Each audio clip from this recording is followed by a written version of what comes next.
I knew exactly what they called me when the elevator doors closed. The CEO's pet. The foreigner. They thought that because I let Min claim me in the dark, I'd be easy to break in the light. But as I sat across from a board of directors who refused to look me in the eye, I realized that being underestimated wasn't a disadvantage, it was the only weapon I needed to dismantle them all. Flower stepped into the lobby of Jew International, the sound of her heels hitting the granite. She wasn't the girl who stumbled into the wrong room in Vegas, and she wasn't the guest hiding in a gilded estate. She looked like she belonged to the building, not the man who owned it. The whispers followed her like a wake behind a ship. To the 2,000 employees of the tower, she was the scandal that wouldn't go away. 80 floors up, Min watched the high-definition feed of her entrance. His jaw was set, his silver-gray eyes fixed on the way she didn't flinch when a group of senior executives deliberately looked at her with disdain.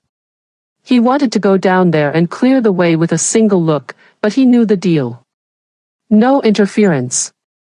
As Flower entered her new office, she looked at the security camera she knew Min was watching through and made a high gesture to him.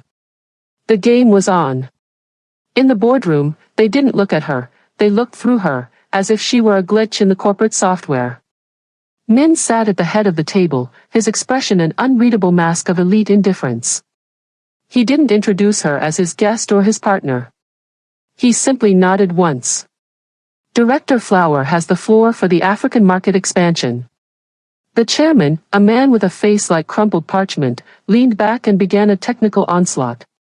For 20 minutes, they threw complex jargon and high-level market theories at her, intentionally weaving a web of data meant to drown an outsider. They spoke with a condescending speed, their eyes flickering to Min to see if he would step in to save his pet. Min didn't move. He was watching Flower, waiting for the cinema. Flower waited. She didn't interrupt. She didn't fidget. When the chairman finally stopped, looking smugly at his colleagues, Flower opened her laptop. The blue light reflected in her dark eyes, making her look as cold as the man at the end of the table. That was a very thorough performance, Chairman, Flower said, her voice cutting through the room like a piano wire. But your projections for the first quarter are built on a foundational error.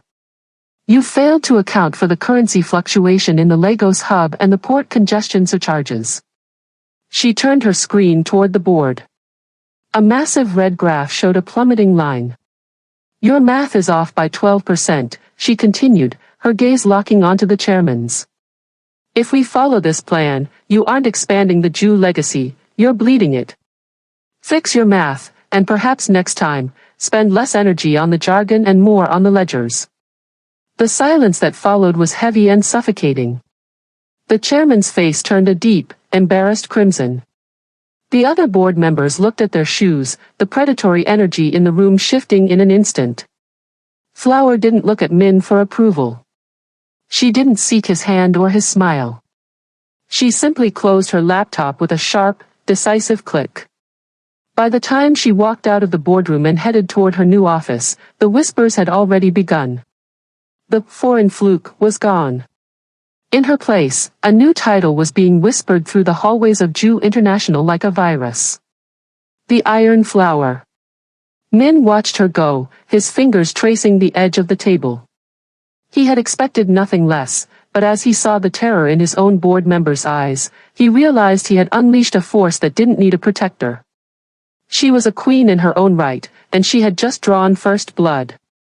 The corporate world was a different kind of jungle than the underground, but the predators were just as patient. Flower's office felt more like an observation deck. She knew that every time she stepped out, eyes followed her, measuring her worth against the scandalous rumors. You look like you're carrying the weight of the entire African continent on those shoulders, Director. Flower looked up. Standing in her doorway was a man who didn't carry the rigid, icy tension of the other executives. He was handsome in a soft, approachable way, with a casual smile that seemed out of place in the high-stakes halls of Jew International. I'm Junho, he said, stepping in with 2 steaming cups of coffee. Senior Manager of Logistics. I'm the one who had to fix the math after you embarrassed the chairman yesterday. Personally, I wanted to thank you. He's been a nightmare to work for. Flower accepted the cup, her eyes narrowing. Are you here to spy for him, Junho? Or are you just the designated nice guy sent to see if I'll crack? Junho laughed, a warm, genuine sound. Neither. I'm just the guy who knows where the best Nigerian food in Seoul is hidden. And I figured a first-class brain like yours needs better fuel than the cafeteria swill. Flower felt her guard drop, just an inch. Junho was easy. He was funny. He talked about market trends and office politics with a lightheartedness that was the polar opposite of everyone else. Over the next few days, Junho became her shadow. He showed her the blind spots in the company's digital architecture and helped her navigate the unspoken alliances between the board members. To the rest of the office, they were a powerhouse team. To Flower, he was the safe work bestie she desperately needed in a world of monsters. But somewhere in the building, the air was freezing. Min stood in front of the massive surveillance wall in his private suite, his silver-gray eyes fixed on the screen showing Flower and Junho laughing in the cafeteria. He watched the way Junho leaned in, his hand lingering just a second too long near Flower's shoulder. The pen in Min's hand broke. He didn't even notice it. All he saw was another man occupying the space he had been forced to vacate by professionalism. Who is he?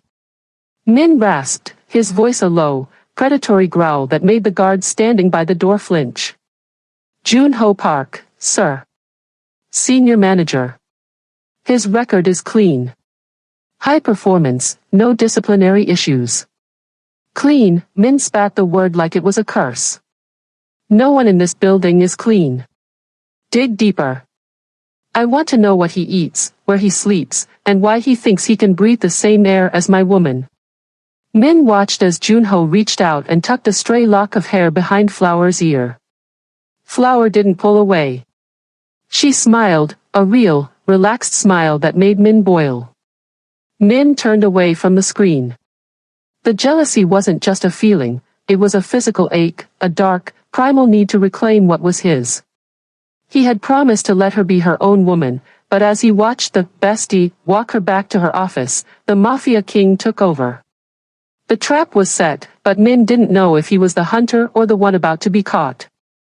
One thing was certain, Junho wasn't just a manager, and the jungle was about to get a lot bloodier. The air in Min's private penthouse was thick enough to taste. Flower stood by the window, watching while Min paced behind her like a caged predator. You're being reckless, Min's voice dropped into that low, dangerous register that usually made people tremble. Junho is a variable I haven't cleared. I want you back at the estate, Flower. Or at least, I want a detail on your door 24/7. Flower turned, her eyes flashing with a defiance that matched his own. What happened to do not interfere, Min? I need to gain my footing and make a name here. If I show up with a squad of black-suited guards, I might as well resign. My credibility is already on life support because everyone thinks I'm just your plaything. My plaything? Min stepped into her space, his shadow looming over her. He reached out, his hand gripping the back of her neck, not to hurt, but to claim. Is that what you call this? I am trying to keep you safe. Safe from what? Flower shoved his hand away. The mole is gone, this is the corporate world. It sounds more like jealousy to me. I moved halfway across the world to be with you, but not as a trophy. You want to protect me? Then let me be powerful. But I won't do it as your fiancé or your woman. I'm doing it as Flower.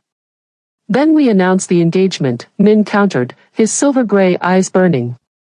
We end the whispers. We make it clear who exactly you are to me. No. Flower's voice was like ice. Because then every deal I close, every flaw I find, will be attributed to you. I won't be the Iron Flower, I'll just be the king's shadow. And that said, I'm moving out, Min. The silence that followed was deafening.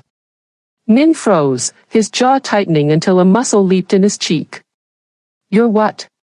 I signed a lease today. A luxury high-rise near the office, she said, her heart hammering against her ribs. I need my own space. I need to know that when I walk into Jew International, I'm standing on my own 2 feet. If we're going to be together, it has to be good. Not as a king and his damsel in distress. You think this makes sense? Min stepped closer, his voice a lethal whisper. You remember what he said, there will be more moles in the future, moving out, how will I'll protect you when the Guanpa come knocking?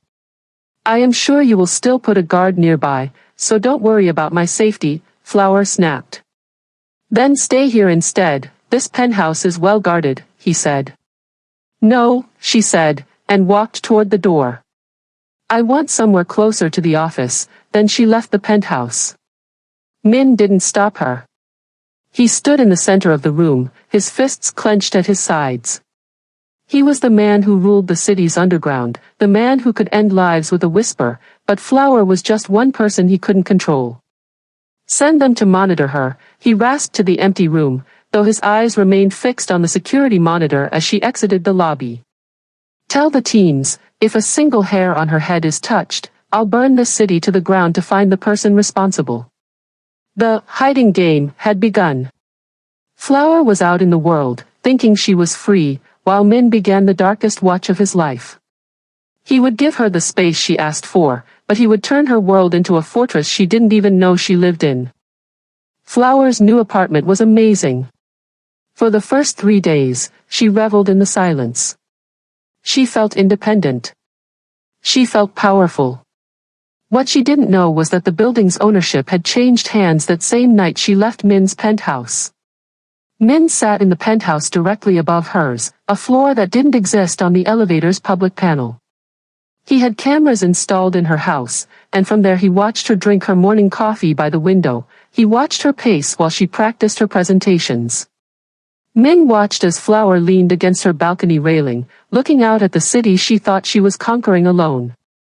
He wanted to go down there. He wanted to feel the heat of her skin and tell her how foolish she was to think he'd ever let her out of his sight. But he stayed in the shadows. He had promised her space, so he would give her the illusion of it. However, his obsession had a breaking point.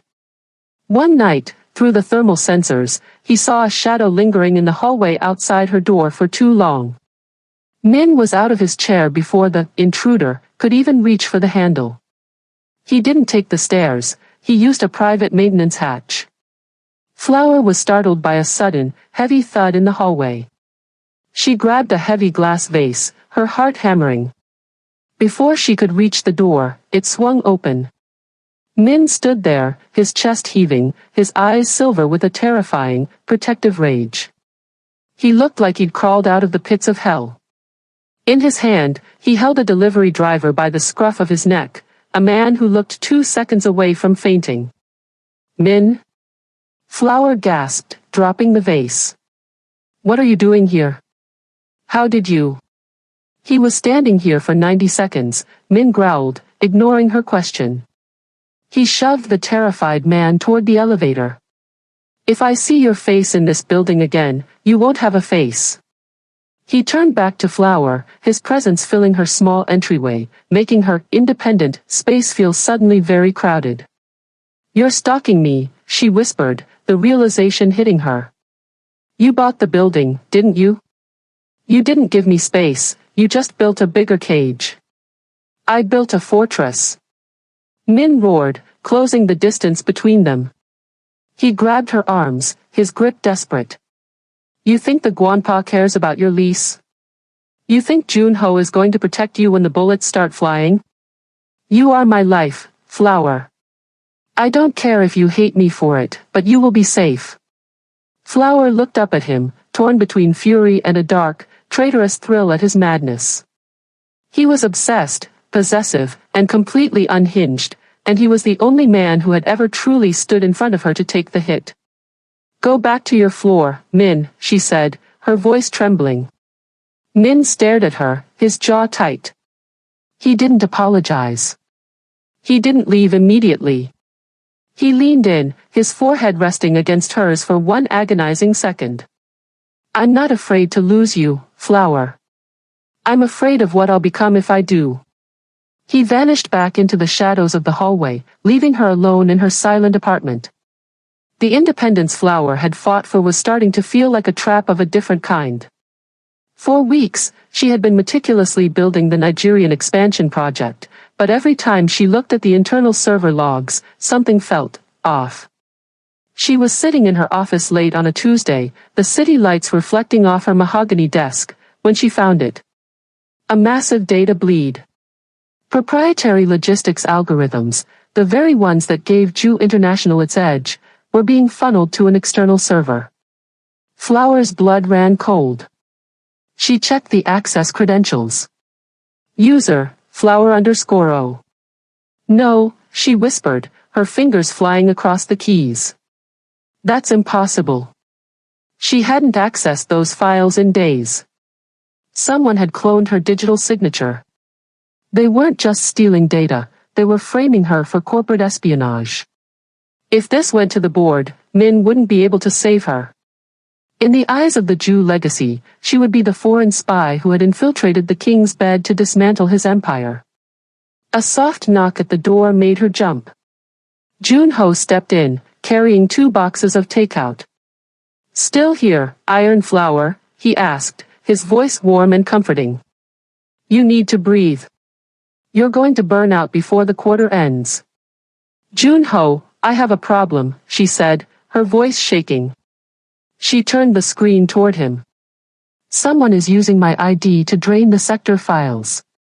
If Min's internal audit team finds this, I'm finished. Junho's expression shifted from casual to deeply concerned. He walked around the desk, leaning over her shoulder to inspect the code. This is a surgical strike. Whoever did this knows the system as well as you do. I have to clear the logs, Flower said, her mind racing. I have to find where this data is going before the morning audit. Wait, Junho said, his hand resting gently on her arm. If you touch the logs now, it'll look like a cover-up. Let me handle it.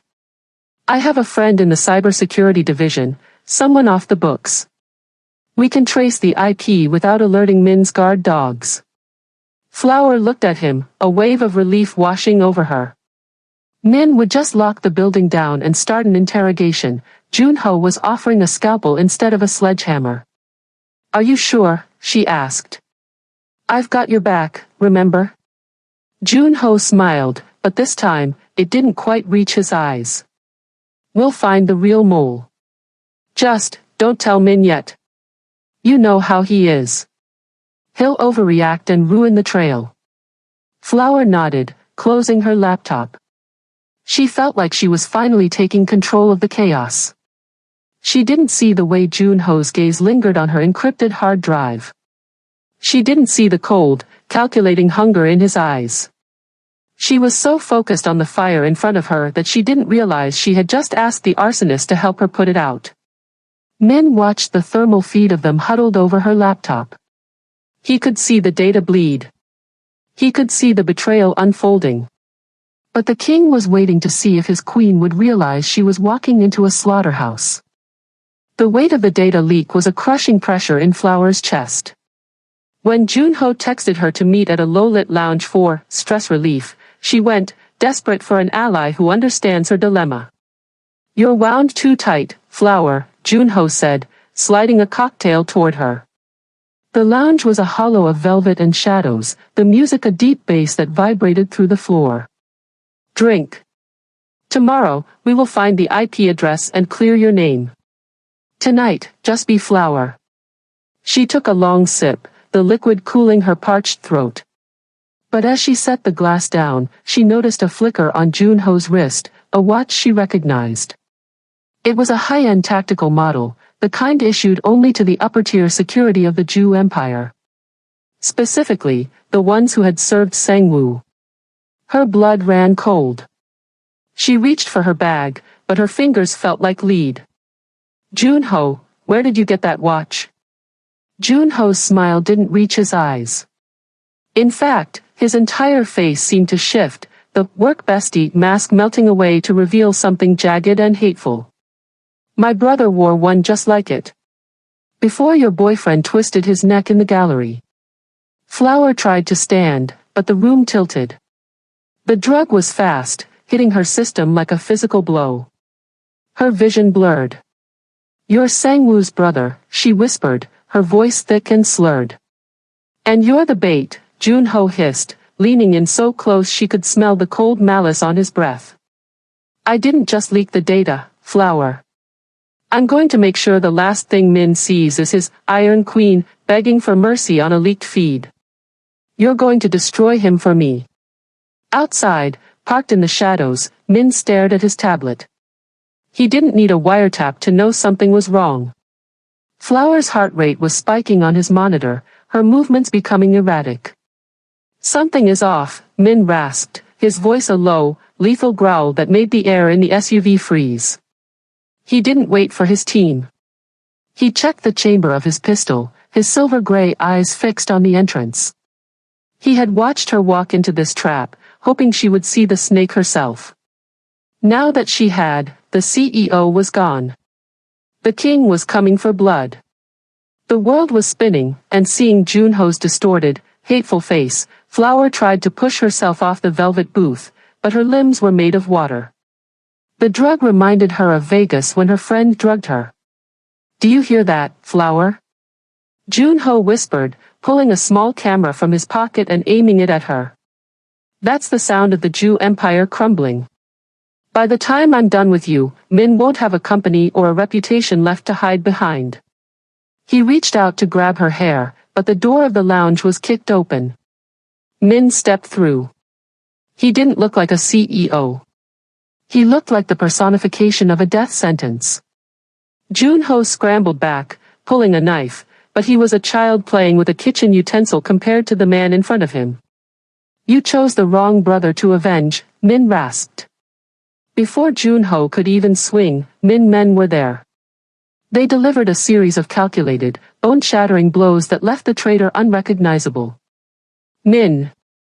Flower moaned, her voice a delirious slur. As he gathered her into his arms, his touch was surprisingly gentle against her heated skin. "I've got you," he whispered, his voice jagged with a raw, terrifying emotion. "I'm so sorry I let you walk in here. I'm so sorry." "Vegas." She breathed, her eyes rolling back as she took off his shirt, her fingers tracing the hard muscles of his chest. "It's happening, again." "No," Min growled, tucking her head under his chin as he stood up, carrying her effortlessly. "In Vegas, you were a stranger I took. Tonight, you're the woman I'm bringing home. And I'm going to kill anyone who ever makes you feel this way again." As he walked out through the ruins of the bar, his guards began the cleanup, but Min didn't look back. He only looked at the woman in his arms, his jaw set in a grim, possessive line. The war was over, but the night was just beginning. The air in Min's private suite was cool. He laid Flower down on the bed, the drug was beginning to peak, turning every touch into an electric current, but the terror had vanished the moment she felt his weight beside her. Min didn't move away. He stayed close, his fingers trembling slightly as he brushed a damp curl from her forehead. His silver-gray eyes weren't cold anymore, they were liquid with a raw, aching devotion. "Flower," he whispered, his voice a low vibration that seemed to settle deep in her bones. "Look at me." She opened her eyes, her gaze hazy but fixed on him. "I'm here," she breathed. He leaned down, his lips meeting hers in a kiss that was a world away from the aggressive demand of the past. It was slow, deep, and filled with a silent apology that words couldn't carry. He tasted of scotch and desperation, his tongue sweeping against hers with a rhythmic, coaxing heat. Min's hands moved with a possessive reverence, tracing the curve of her shoulders before sliding down to unbutton her ruined blazer. He moved slowly, his eyes never leaving hers, as if he were memorizing every inch of her. When his hands met her bare skin, Flower arched into him, a soft moan caught in the back of her throat. He began a slow, torturous journey across her body. He kissed the hollow of her throat, his lips lingering over the pulse point that hammered for him. He moved to her shoulders, his kisses light as feathers, before trailing down the swell of her breasts. "You are so beautiful," he rasped against her skin. Every part of you is mine to protect, Flower. Only mine. He worshipped her skin with a hunger that was tempered by a profound tenderness. His hands, usually so capable of violence, were now instruments of pleasure, mapping the ribs she bared to him, the curve of her waist, and the flare of her hips.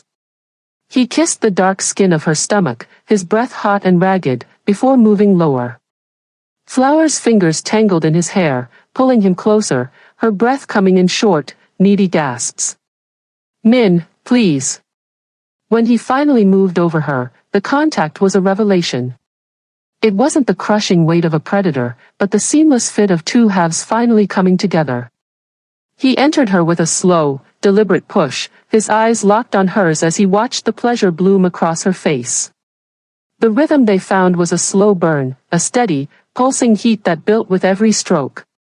Min moved with a graceful, powerful control, his body a heavy, warm anchor in the sea of her delirium.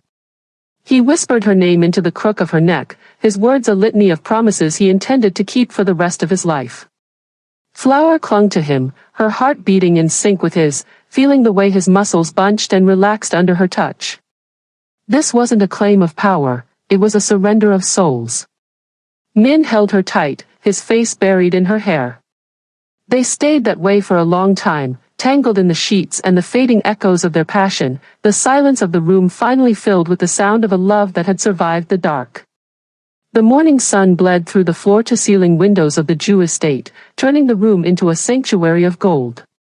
Flower woke to the steady, heavy heartbeat of Min's chest beneath her ear. The chaos of Junho, the data leaks, and the shadows of the corporate world felt a lifetime away. Min stirred, his arm tightening around her waist in a reflexive, possessive pull. He didn't say anything at first, he simply pressed a kiss to the crown of her head, his eyes soft with a peace she had never seen in him before. The board is waiting for a statement, he said, his voice a low, morning rasp. About the leak. About Junho. And about us. Flower sat up, the silk sheet pooling around her waist. Then let's give them something to talk about. A month later, the gates of the Jew estate opened for a celebration that Seoul would never forget. It wasn't the cold, stiff gala the board had expected. Instead, the air was alive with the rhythmic pulse of Nigerian drums and the high, clear notes of traditional Korean flutes. Flower stood before the full-length mirror, her reflection breathtaking. She looked every bit the queen she had become, a woman of two worlds, beholden to none. Min entered the room, stopping dead in his tracks. He walked toward her, reaching into his pocket to pull out a small, velvet box. Inside sat a ring of black diamonds, as dark and unbreakable as his heart. Min whispered, sliding the ring onto her finger. From this moment on, everything I own is yours. My company, my name, and my life. And I am yours, Flower replied, her hand resting on his cheek. But I'm still keeping my office. We have an empire to run, Mr. CEO. Min laughed and pulled her into a kiss that tasted of victory. They walked out onto the balcony together, overlooking the guests gathered in the gardens below. Min's mom stood in the front row, her head bowed in a silent, defeated respect. The board of directors looked on, no longer seeing a distraction, but the woman who had saved their bottom line. Flower looked out at the horizon, her head held high. She had come to Korea as a guest, a variable in a dangerous game. But as she looked at the man beside her, she realized she had found something better than independence. She had found her person. The Iron Flower and the Dragon King. The war was over. Their reign had just begun.